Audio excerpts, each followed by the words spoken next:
लेके 5 आदमी। 5 लोग पूरी गाड़ी से आए थे। कौन गाड़ी थी? टाटा सफारी। अच्छा, जो खड़ी कर झारखंड नंबर था गाड़ी का। झारखंड नंबर की गाड़ी थी। हाँ झारखंड नंबर था। बंदूकिया लिया रोज अच्छा, मारेगा हाँ। बंदूकिया। नमस्कार मित्रों, आप देख रहे हैं बीबीएस न्यूज पावर के न्याय मित्र भारत की बात में। भारत की बात में न्याय किसके साथ और अन्याय किसके साथ।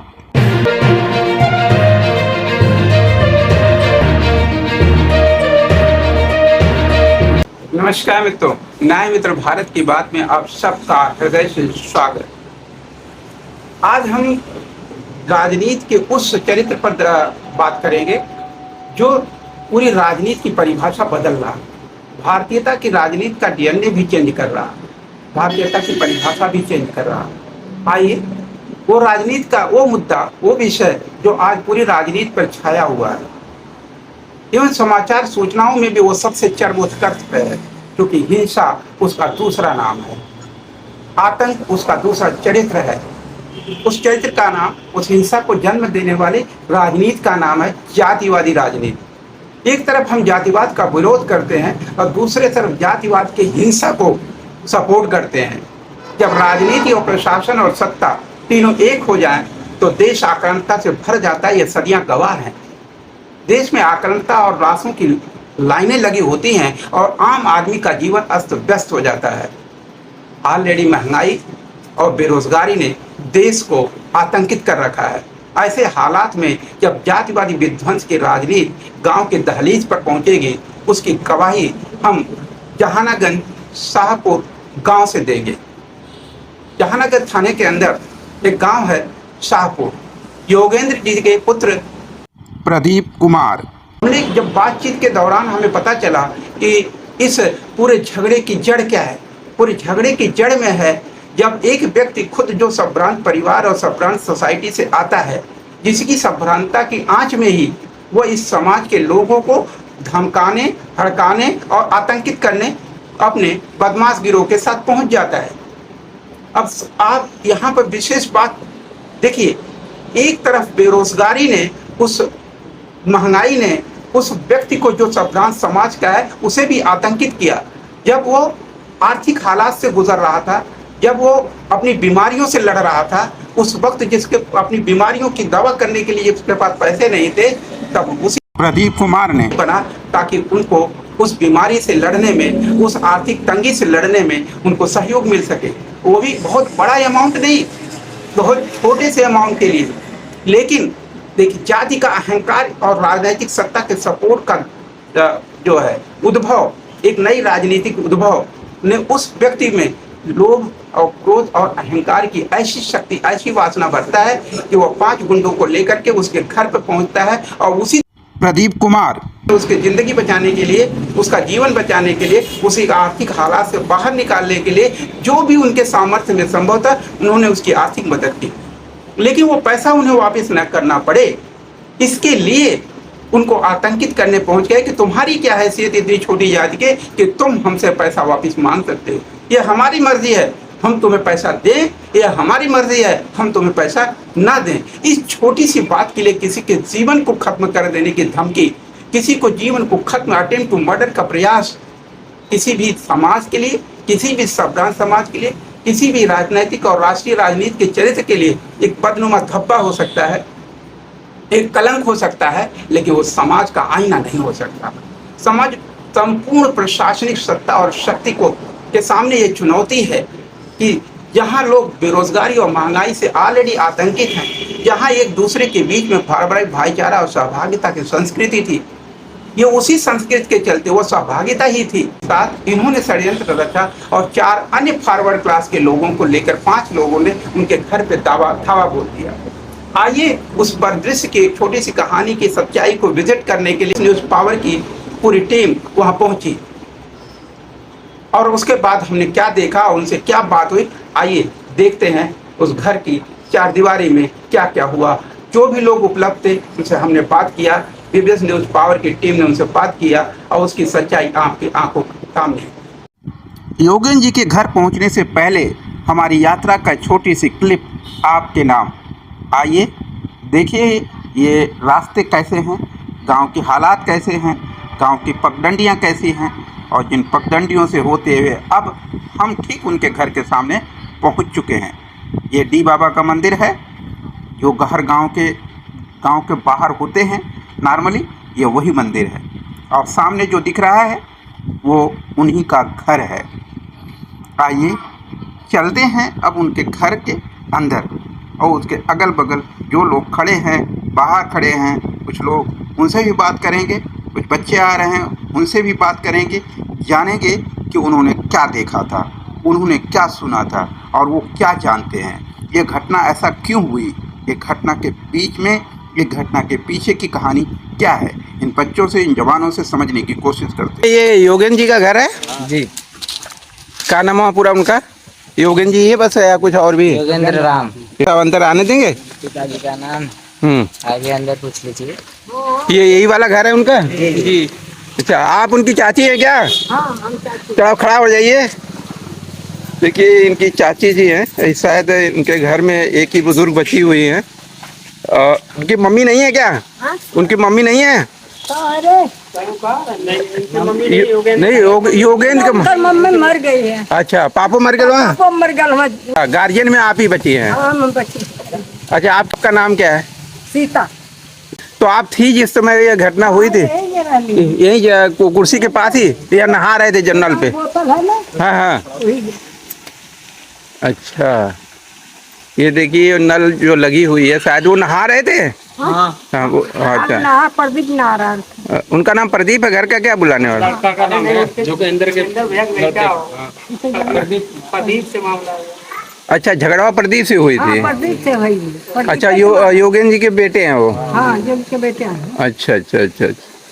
तो देखिए ये भी लोग पड़ोसी, आप लोग पड़ोसी ही है? हाँ, अच्छा अच्छा, ये सारे लोग गवाह। उस दफा आप लोग थे यहाँ पे? आ गए थे मतलब बाद में आ गए? हाँ। अगल बाद में हाँ। बचाव के लिए, आप लोग अगल बगल के हैं? बचाव के लिए बाउंड्री से आगे। हाँ हाँ, अच्छा अच्छा अच्छा। जैसे जैसे लोगों को सूचना मिली भागते भाई क्या हो गया? क्या होगा? तो मतलब क्या, कितने लोग थे वो लोग? 4 लोग। 4 लोग? 5 लोग थे। 5 आदमी। 5 लोग पूरी गाड़ी से आए थे? कौन गाड़ी थी? टाटा सफारी। अच्छा, जो खड़ी कर झारखंड नंबर था गाड़ी। झारखंड नंबर की गाड़ी थी? हाँ, झारखंड नंबर। वही ना, कहीं बंदूकिया लिया नहीं। अच्छा मारेंगे हाँ। बंदूकिया। 5 लोगों ने मिल करके प्रदीप को मारा, योगेंद्र को भी मारा। योगेंद्र थे कि नहीं? बड़ी मम्मी को मारा, यहाँ पर गाँव लग गया। योगेंद्र नहीं थे? नहीं, घर पर नहीं था। वो आने के बाद हो गई आगे। अच्छा, प्रशासन के आने के बाद वो आ पाए? कहीं बाहर थे उस वक्त? और दूसरी गाड़ी भी आई पर। औरतें भी? हाँ जी। ओ, तो उनकी वाइफ को भी? यहाँ पर गाँव लग गया। वाइफ को? क्योंकि माँ है, बच्चे को बचाने गई होंगी। प्रदीप की माँ को लग गया। अच्छा अच्छा, मम्मी को बुला सकते हैं? यहाँ पर लग गया। बुलाइए एक बार। यहाँ पर और लग प्रदीप नहीं है? नहीं, इस टाइम पर नहीं। यहाँ पर उसके घर में लग गया। ये है देखिए यहाँ लग योगेंद्र जी का घर। ये उनके बेटे प्रदीप से को, चूँकि योगेंद्र जी थे नहीं तो प्रदीप को ही मारने की कोशिश किया, मारपीट करके अपना जो गुस्सा शांत कर रहे थे। ये आप योगेंद्र जी की वाइफ है? क्या नाम है आपका? मिला। उर्मिला। वो जो प्रदीप आपके बेटे हैं? हाँ, उन्हीं को मार रहे थे? नहीं के मार के आई ना पूरा ये चोट, अच्छा चोट पर बचाने में आपको लग गई? चोट लग गई, गिर गई नहीं। हाँ। पूरा कमर में घाव लग गई। हाँ उत्तर तुरंत मारा लगने लड़का के। हाँ हाँ। हम तो न का कहनी कि ये वो नल के पास ही था, वो नहा रहे थे? वहाँ से मारे, घर में मार दिए खेती आकर। अच्छा, वो घर में घुस, भागे बचने के लिए हाँ। घर में मार दिए। अच्छा, घर में घुस के मारे? हाँ, घुस के मार दिए। घर में आई ना तुरंत गाड़ी 4 चक्का खड़ा धमकी दे रहे हैं कि रोड पे चलोगे तो मार देंगे। हमारे खाते अभी भी धमकी आ रही है आपको? धमकी आ रही। धमकी आ रही तो पुलिस ने कोई कार्रवाई किया? नहीं कार्रवाई पुलिस सुनते नहीं। FIR लाज हुई? नहीं करते। FIR भी नहीं किए? नहीं। तो नेता लोग कोई आए थे? नेता लोग हाल ना काली। क्या हवलदार जी आए थे? सपा वाले अध्यक्ष जी आए थे? भैया विधायक थे कोई? सपा नेता। क्या नाम था उनका? नाम तो जी हम नहीं बता सकते। अच्छा अच्छा अच्छा। तो चलिए, सपा के लोग आए थे यहाँ पर, और शायद आज ही आए थे, कल आए थे? कल कल। अच्छा, कल आए थे। तो और कहीं और कोई चोट वोट लगी है आप लोगों को? कोई सीरियस चोट तो नहीं लगी है? लात मार दिए दादी को, गिर अच्छा गई। अच्छा, आपको यहाँ सीने में? मारते हैं ना बाप रे बाप। जाति सूचक गालियाँ भी भैया दे तो रहे वहीं पकड़ा था। गंदे हाँ। जारी दे को आके आप भी बचाने में लगी हुई थी? हाँ, अरे हट जा भैया, हट जा। कोई झगड़ा फसाद उस तरह की आप लोगों की तो है नहीं? कोई जगह जमीन का कोई झगड़ा उगड़ा तो नहीं, जगह जमीन नहीं है। क्या नाम हुआ था उनका जो आप जो असली मारने वाले थे, जो जिनसे असली आपका झगड़ा है, जिसने आपसे दुश्मनी निकालने के लिए आए थे? नमवा नहीं पता है? नमवा योगेंद्र को पता होगा, प्रदीप को। दिनेश नाम है? और कौन, क्या और कौन? दो चार पांच लोग थे ना? तो पाँच आदमी का दिनेश को लेकर दिनेश सिंह है, कौन है? नहीं, दिनेश बनिया है। दिनेश गुप्ता है। दिनेश गुप्ता है? वो लिया के आला ना पूरा दिनेश गुप्ता लेके आया था? मास्क लिया के आला ना। अच्छा अच्छा, मतलब अनलोड लोग थे, मतलब उनको लोकल लोग नहीं थे वो, मतलब दूर के आदमी थे कहीं? अलग अलग ब्लॉक वही, जैसे कि इकट्ठा एक ब्लॉक का नहीं थे, अलग अलग ब्लॉक। तो ये देखिए पड़ोस के बच्चे हैं जो उस दिन की त्रासदी देखा कि अचानक 4-5 लोग किसी के घर के अंदर घुस आए और दौड़ा करके किसी को मार रहे हो, बच्चा नहा रहा हो, पापा हो नहीं, माँ भाभी चाची जो बचाने में लगे हों, दौड़ा दौड़ा के मारा जा रहा हो गेट के अंदर। ये निहायत दुर्भाग्यपूर्ण। कोई पहले से कोई झगड़ा उगड़ा का कोई कारण नहीं है? तो ऐसा क्या दुश्मनी थी जो प्रदीप गुप्ता पैसे को लेकर? हाँ? किस तरह का पैसा? जैसे कि उनकी दोस्ती थी दिनेश गुप्ता से। अच्छा, किससे? प्रदीप से? हाँ। अच्छा, तो उनके जैसे तबीयत खराब हो गई घर पे, बुरे हालात में, जैसे मतलब पैसा दिए थे। अच्छा, प्रदीप को? हाँ, उसी के मामले में जैसे झगड़ा हुआ। प्रदीप दिए थे उनको। प्रदीप दिए थे उनको? हाँ। तो मांगे होंगे? मांगे होंगे तो नहीं दिए? रहे थे तो 5-6 महीना 7 महीना वो करें कि मैं दे दूंगा 1 महीना दे तो दूंगा, नहीं दे रहे हैं। तो फिर उसके बाद धमकियाने भी लगे, मारने भी आ गए। ये कोई तरीका नहीं, मतलब आपको नहीं दे सकते, टाइम लगेगा? मारिया सियारिया भी बना रहे थे घर पे आके, बताइए जाति सूचक गालियाँ से वो सब बात कर रहे थे। अच्छा अच्छा, मतलब धमकी भी दे रहे थे कि पैसा भी नहीं देंगे, मारेंगे भी? जी। नहीं, ऐसा तो नहीं होता, नहीं होना चाहिए। और ये दुर्भाग्यपूर्ण घटना है। नॉर्मली जो आप पैसा भी लिए और मारेंगे भी, दोनों काम एक साथ करेंगे, बताइए। तो उसके बाद FIR भी पुलिस नहीं दर्ज कर रही है? नहीं, अभी तक FIR नहीं दर्ज हुई? नहीं, अभी नहीं। ये है, देखिए, सत्ता पोषित सरकार की जब व्यवस्था लोगों तक पहुंच जाती है तो लोगों का अहंकार इस हद तक पहुंच जाता है कि एक आम आदमी के जीने में आक्रांता आई जाती है, और वो आक्रांता उसके आम जिंदगी को जीने से का सुकून छीन लेती है। सरकारों की जिम्मेदारी है कि आम जीवन में जो सुकून, जो शांति, जो उनकी समृद्धि का रास्ता है, उसे सुनिश्चित करना। वो तभी संभव है जब वो प्रॉपर न्याय हो। प्रॉपर न्याय तभी हो सकता है जब निष्पक्षता हो। निष्पक्षता किसी पक्ष, जाति और धर्म के आधार पर तय की जाएगी तो निश्चित रूप से पक्षपात कभी शांति का रास्ता नहीं बन सकता। ये है मिस्टर योगेंद्र राम और उनके बेटे प्रदीप, जिनकी पिटाई की गई थी। ये उनका घर है। BBS न्यूज़ पावर आया था इस सच को जानने के लिए कि ज़मीन पर वास्तव में क्या सच्चाई है। ये इनके घर के सामने का रौनक भरी एनवायरनमेंट है।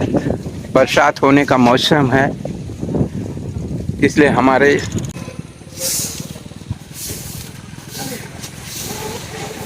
ये है गांव का, ये वही जगह थी, यहीं पर गाड़ी खड़े किए होंगे वो। संभवतः ये प्राइमरी स्कूल आपके सामने दिख रहा है, और ये अब जो दिख रहा है वो श्रीमान पुलिस उप निरीक्षक आजमगढ़, और अब ये जो देख रहा है वो थाने में दी गई एप्लीकेशन है। जब थाने की बात नहीं सुनी गई तो ये उप निरीक्षक के पास पहुँचे, वहाँ गुहार लगाई, फिर भी न्याय नहीं मिला, तो फिर जिला अध्यक्ष समाजवादी पार्टी के घर पहुँच गए, ऑफिस पहुँच गए कि हमें न्याय चाहिए। फिर समाजवादी पार्टी ने जो कार्य किया वो विदित है मीडिया के थ्रू। उन्होंने SP साहब को भी एप्लीकेशन दी और उनसे रिक्वेस्ट किया कि पार्टी के साथ न्याय किया जाए। एक गरीब, मजदूर, बेबस, लाचार लोगों के साथ जो सामाजिक स्तर पर अन्याय हो रहा है, इस अन्याय से उन्हें मुक्ति दिलाने में प्रशासन अपनी पूरी जिम्मेदारी निभाए। अटेम्प्ट टू मर्डर के प्रयास में यदि वो मर्डर में परिवर्तित हो जाता तो यही वो खूनी गाड़ी बनती जिसमें वो 5 सवार थे 5 मौतों के लिए। लेकिन सौभाग्य समझिए कि कम से कम वहाँ हत्याएं नहीं हुई। ये पुलिस समय पर पहुँच गई, पुलिस को नंबर पर कॉल किया गया जो 112 है, और उसके बाद पुलिस सही समय पर पहुँच गई और इन सब को कैद कर लिया और थाने ले गई, और थाने ले जाने के बाद बाइज्जत उनको रिहा कर दिया। ये कौन सी व्यवस्था है और कौन सी सुशासन की नीति है जो पुलिस को अपने थाने पर इनका इस तरह से सम्मान करने की इजाज़त देता है। अब आप सुने कि एसपी साहब से मिलने के बाद समाजवादी पार्टी ने अपने ऑफिस कार्यालय, रेजिडेंशियल ऑफिस कार्यालय में क्या कहा मीडिया से। समाजवादी प्रवृत्ति के लोग योगी की सरकार आने के बाद जगह जगह दलितों, पिछड़ों और मुसलमानों का दमन कर रहे हैं, उन पर अत्याचार कर रहे हैं और उनको मारपीट में शाहपुर गाँव में भी इसी तरह की घटना वहाँ मौके पर 4-5 लोग गाड़ियों से जाते हैं, गेट के अंदर घुस जाते हैं और वहाँ मारपीट करते हैं, और फिर इसके बाद पुलिस आती है, उनको ले जा करके थाने से छोड़ देती है। ये इतने दबंग लोग। इन परिस्थितियों में हम लोग एसपी साहब मान रहे थे कि ये घटनाएं जो हो रही हैं, ये योगी जी के प्रशासन में ये एक जात विशेष के लोगों को, एक वर्ग विशेष के लोगों को जो छूट मिली है अपराध करने की, इस पर नियंत्रण किया जाए, अन्यथा समाजवादी पार्टी आंदोलन करने के बाद। ये हैं हवलदार यादव, समाजवादी पार्टी जिला अध्यक्ष आजमगढ़। इन्होंने जैसे ही एप्लीकेशन पाई, अपनी इन लोगों की शिकायत सुनी, बड़े ही दयालुतापूर्वक, बड़ी ही जिम्मेदारी के साथ उसको अटेंड किया और उसके साथ पूरी टीम के साथ समाजवादी पार्टी के प्रमुख अपने तमाम विधायकों के साथ एसपी साहब के पास पहुंचे और बता दिया कि सर, इन लोगों के साथ न्याय होना चाहिए, यदि ऐसा नहीं हुआ तो समाजवादी पार्टी अपने ढंग से निपटेगी। फिर उसके लिए सत्ता और प्रशासन दोनों जिम्मेदार हों।